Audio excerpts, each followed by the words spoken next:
Halo, Assalamualaikum warahmatullahi wabarakatuh. Di sini kami dari kelompok 10 akan memaparkan sedikit tentang intervensi dalam populasi. Oke, yang pertama, saya akan menjelaskan mengenai intervensi. Apa sih intervensi itu? Intervensi adalah suatu usaha untuk mengubah kehidupan dengan cara tertentu. Jadi intervensi adalah usaha seseorang untuk mengubah kehidupan yang sedang berjalan melalui cara-cara tertentu, baik itu dengan merubahnya atau mencegahnya. Intervensi dilakukan dengan cara sistematis, terencana, dan berdasarkan hasil asesmen untuk mengubah perilaku, keadaan individu, kelompok, ataupun masyarakat menuju pada kebaikan dan mencegah pada keburukan. Jadi, dengan kata lain, intervensi adalah mencampuri urusan orang lain.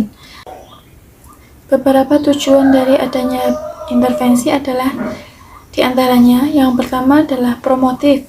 Promotif biasanya dilakukan dengan psikoedukasi dan penyuluhan, maupun infografis. Kemudian yang kedua adalah preventif. Preventif adalah pencegahan. Ini dilakukan melalui pelatihan atau konseling. Kemudian yang ketiga adalah kuratif. Kuratif artinya penyembuhan. Penyembuhan ini dilakukan dengan rehabilitasi ataupun psikoterapi. Nah, perbedaan dari preventif atau pencegahan dan kuratif atau penyembuhan adalah bila preventif dilakukan kepada orang-orang yang telah mengalami masalah, dan preventif pencegahan adalah untuk mencegah masalah tersebut timbul kembali pada orang-orang tersebut.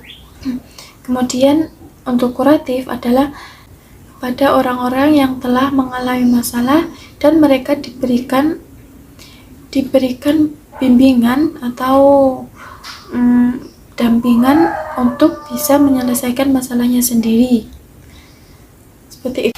Intervensi dalam psikologi klinis adalah usaha si konselor membantu klien untuk memecahkan masalahnya, khususnya dari sisi emosionalnya. Intervensi ini dapat berupa intervensi individual, intervensi kelompok, intervensi komunitas, organisasi, maupun sistem.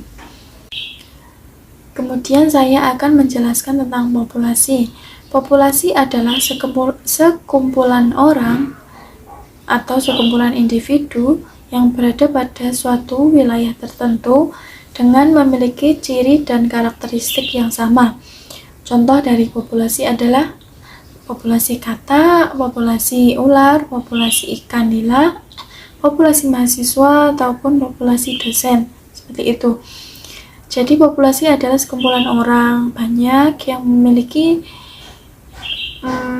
ciri-ciri yang sama, memiliki tujuan yang sama. Mungkin populasi hampir mirip dengan komunitas. Sedangkan untuk populasi khusus adalah sekumpulan individu yang memang mereka memiliki permasalahan yang sama dalam suatu waktu tertentu dan keadaan tertentu. Seperti contohnya populasi anak jalanan. Mereka kan tempatnya di jalanan dan memiliki permasalahan yang mungkin hampir sama, yaitu kebanyakan dari mereka broken home seperti itu, atau putus sekolah.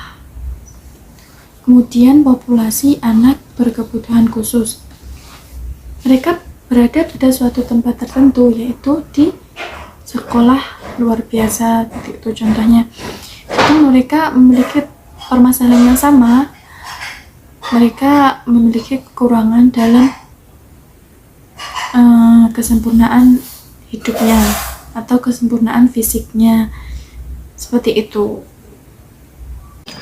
Jenis-jenis populasi. Populasi terbagi menjadi dua. Yang pertama adalah populasi biasa. Populasi biasa, subjek yang bisa mendapatkan pelayannya bisa satu orang ataupun lebih. Misalnya rehabilitas penggunaan narkoba, traumatik, dan lain-lain.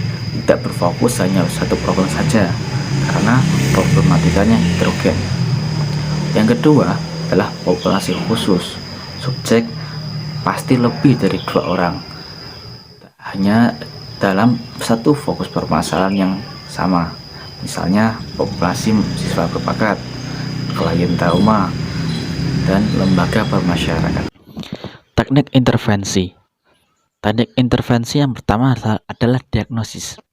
Diagnosis pada umumnya yaitu suatu analisis atas masalah klien, di mana konselor dapat memperoleh pengetahuan yang cukup mengenai masalah klien sekarang, sehingga rencana treatment yang berlainan bisa dibuat. Yang kedua adalah pengambilan data secara lengkap, di mana tahap ini konselor mencari tahu data tentang klien, baik fisik dan data pribadinya, namanya, ciri tubuhnya, alamat rumahnya, dan kedua orang tuanya. Yang ketiga, bertanya dan menggali informasi. Hal ini dapat dilakukan secara langsung ataupun tidak langsung oleh konselinya. Jika dilakukan secara langsung, maka konseli akan mewawancari kliennya secara langsung bertatap muka. Sementara jika tidak langsung, yaitu melalui keluarga dekat, teman dekat, tetangga misalnya, dan lain-lain. Yang keempat adalah dukungan dan pemberian keyakinan. Konselor harus memperhatikan dan mendengarkan pesan-pesan yang halus dari klien, menerima klien sebagai pribadi yang patut dihormati, memahami dunia internal pasien dan mengkomunikasikan pada pemahaman ini, mengungkapkan kepercayaan dan harapan yang tulus pada kesanggupan klien untuk berubah menjadi pribadi yang lebih baik lagi.